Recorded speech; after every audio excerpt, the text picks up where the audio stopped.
Bartered for a canteen of water in the desert crossing. A cowboy filled her cup and gave her a spring. The canteen was a Klamath pattern Army issue, 1874 stamp on the cap, dented on the south face where a mule had rolled on it in the Gila Basin 2 winters prior. I know the dent because I ran my thumb across it maybe 100 times that week. When you don't have much to look at, you look at the things you've got. I'd crossed the flats east of Yuma going on 4 days alone. Not lost, I want to be clear about that. I knew where I was. I just didn't have much reason to get there any faster. My horse, Decker, a sorrel with one white stocking and a persistent sour mood, was the only living creature I'd spoken to since Ehrenberg, and he was disinclined to conversation. The land out there is the kind that doesn't ask anything of you. It just waits. I found her at the dry wash near what they called Soldiers' Break on the maps, though the maps were Army maps, and the Army had a habit of naming things that didn't merit names. She wasn't there when I came up on the rise. Then she was. A wagon, one wheel cocked at an angle that told me before I got close that it wasn't rolling anywhere on its own. A mule standing a little distance away, hobbled but tugging, and a woman crouched beside the tilted wheel, not in a panic, not weeping, but working at something with both hands flat on the earth, head down. Even from a distance, she had that quality, just working, just doing the next thing. I rode down slow, didn't call out. When you ride up on a lone woman in open country, you come in plain sight and you come in slow and you let her see you before you're close. She heard Decker's hooves on the gravel and she stood. She didn't run. She reached into the bed of the wagon, and when her hand came back, it had a revolver in it, a Navy Colt from the look of it, old enough to have a story. She held it low at her side, not pointed at me, but present. I stopped Decker about 30 feet out. I took my hat off. I said, "Wheel." She said, "Axle pin." Short words, accented, not Mexican, not any Spanish I knew. Something from further away, a rounder vowel, heavier in the chest. Central European was my guess, though I'd met precious few. I put my hat back on and got down. Her name, I learned sometime before dark, was Marta. She didn't offer it right away. She watched me work on the axle, which had sheared its pin and wobbled in the box, and she kept the Colt near. I didn't mind. I minded my business. I had a spare iron pin in my kit, one of those things you carry for no reason you can name until you need it, and then you never forget to carry it again.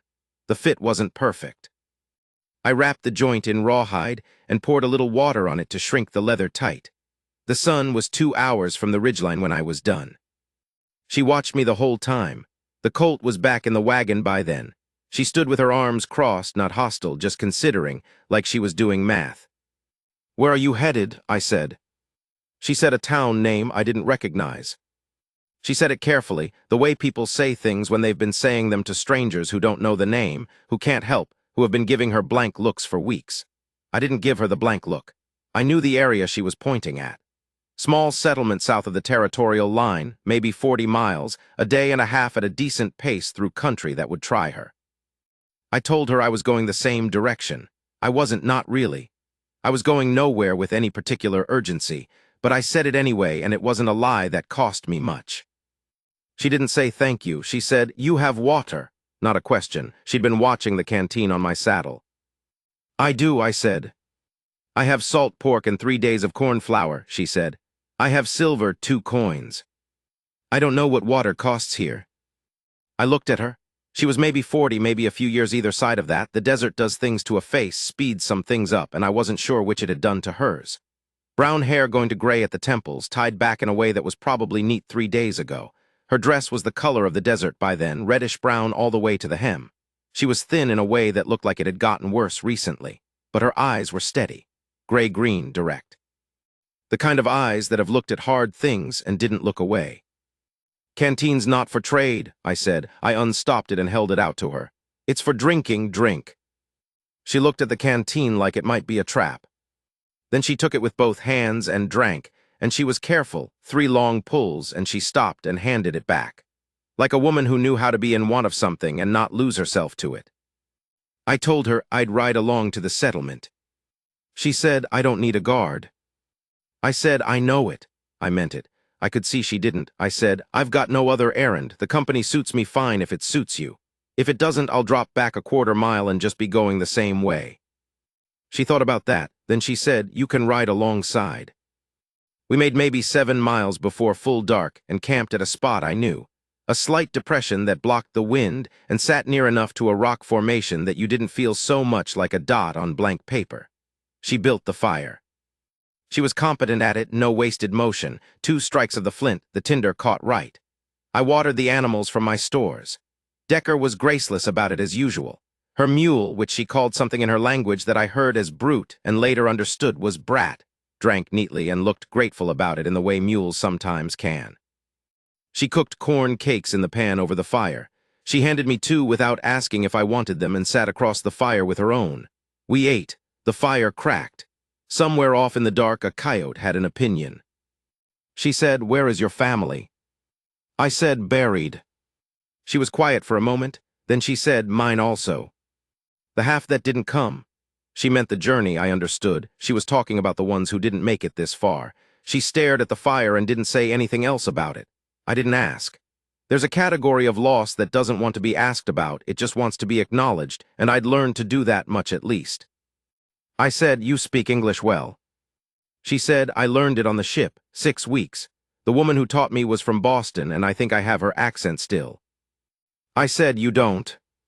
She looked up, then she almost smiled. Not quite, but something moved at the corner of her mouth.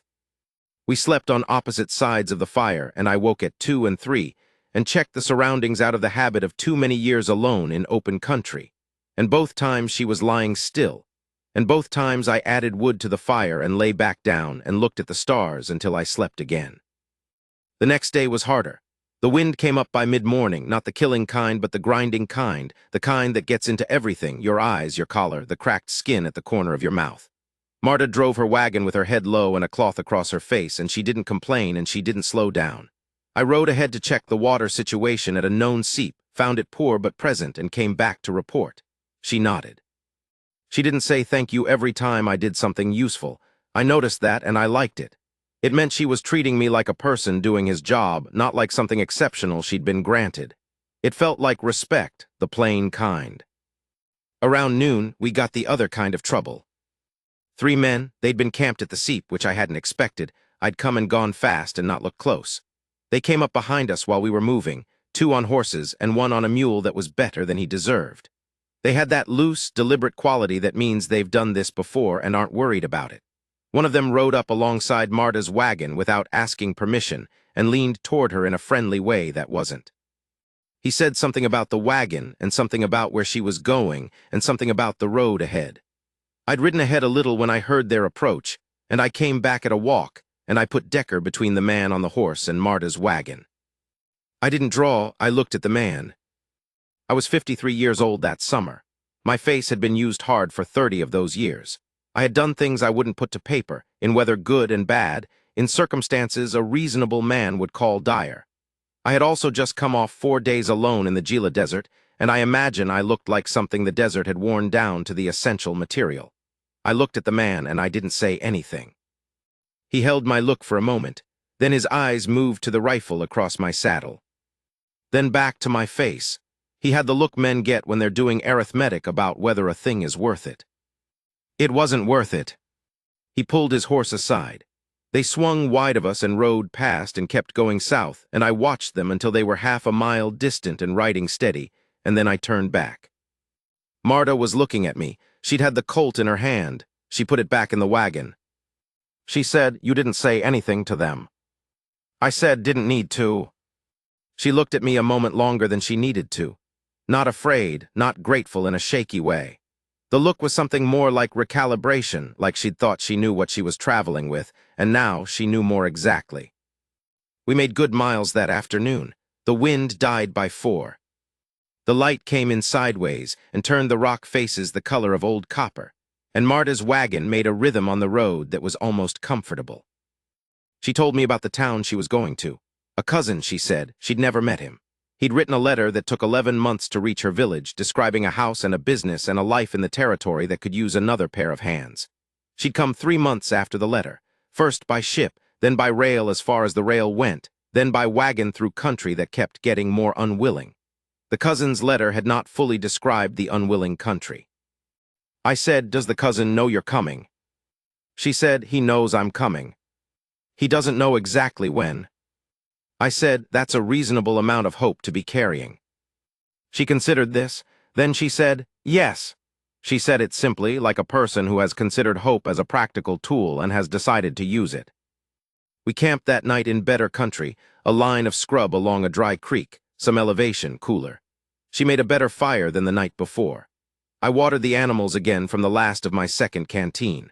When I came back, she'd already poured water into the 2 tin cups and set them out, and she handed me mine when I sat. I said, I'm going to need to refill those before morning. She said, I know, I'm sorry. I said, don't be, there's a spring a mile east, I'll go at first light. She said, I'll go with you. I looked at her. She said, I have been sitting behind a mule for 11 days. I'd like to walk a mile. I said, all right. We went before sunrise, in the cold and the dark before dawn, with just enough moonlight left to make the shapes of things visible. The spring was where I remembered it, coming up through a crack in the limestone shelf, barely more than a seep but clear and cold. We filled the canteens and the 2 water jars she had in the wagon, and then we sat on the rock shelf while the eastern sky began to pale. She said, how long have you been in this country? I said, most of my life. She said, do you like it? I thought about it. I said, I understand it, that's different. She said, yes, that's different. She was looking at the sky going pink. She had her knees drawn up and her arms around them. The gray in her hair caught the light. She looked at peace the way a person does when they've been afraid for a long time and the fear has given them a brief intermission. I said, you've been frightened. She didn't deny it. She said, I thought several times that I had made a terrible decision. She said it carefully, trying the English of it. Several times in the last 2 weeks. I said, and now? She looked at me. The light was coming up fast by then, the way it does in the desert, no long twilight, just dark, and then the sun deciding to be present. Her eyes were the same gray-green they'd been by firelight. She held the look for a moment that felt steady. She said, and now I don't think that. There wasn't anything florid in it, no hand on a heart, no long speech. She was just telling me something true. We got moving by full sunrise and made the settlement by early afternoon of the same day. It was a small place, 20 structures maybe, a main street that took 30 seconds to walk end to end, a water tower, a livery, a general goods house. The cousin's establishment was a cooperage on the east end, and when we pulled up the cousin came out, a big man in an apron going flowery at the elbows, and he saw Marta on the wagon seat, and he said something sharp and glad in their language, and she climbed down, and they embraced in the matter-of-fact way of family who don't make a large performance of feeling. He looked at me. I was sitting Decker at the edge of the yard. He said in English with the same accent hers had, you brought her here. I said, we traveled the same direction. He looked at me a little longer, then he said, come inside. I ate at their table that evening, the cousin, his wife who had 3 words of English and did not need more Marta and me. The meal was something I could not have named then or now, a stew of some kind with a dark bread and a bottle of something clear and bitter that the cousin poured in small glasses and we drank in one go. It was good in the way that something unexpected is good. After, while the cousin and his wife dealt with the clearing up, Marta walked out with me to where Decker was hitched. The evening was coming in blue. Somebody down the street was frying something with onions. The water tower cast a long shadow east.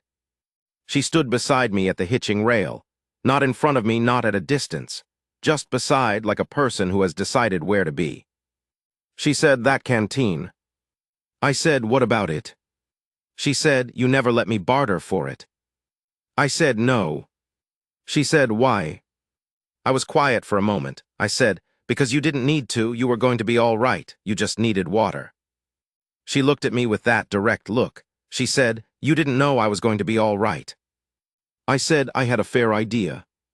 She was quiet. Then she reached out and she put her hand on my forearm, just her hand resting there flat, and she said, thank you. Not the kind of thank you that means I owe you a debt and I'm discharging it. The other kind. The kind that means I see what you did and I see why you did it and it was a good thing and you are a good man. I said, you did the hard part, 11 days alone. She shook her head slightly, not disagreeing exactly but putting the weight somewhere else. She said, not the hardest part was deciding to come. Her hand was still on my arm. I didn't move. The evening light was the particular orange it gets at this hour in the territory, long and low. and it caught her face at the angle that showed the lines the trip had put there, and also the thing underneath the lines. I said, "You're going to be fine here." She said, "I know." She said it the way she'd said yes the night before, like a practical thing, like she'd decided it. She took her hand back. I untied Decker. I put my foot in the stirrup. She said, "Do you go through here again?" I said, "It's possible." She said, "If you do." I said, "If I do, I'll stop." I rode north out of the settlement as the last of the light dropped behind the western ridgeline. The road ahead of me went gray and then dark, and the stars came out the way they do out there, all at once, like they'd been waiting for the signal. Decker's shoes made that particular sound on the hardpan, the one I'd been hearing for years alone, and I rode and thought about the weight of a canteen in a hand that needed it, and a pair of gray-green eyes that had looked at me plain and said what they meant, and a hand on my arm that stayed there longer than it needed to. That's not nothing. That's the kind of thing a man carries,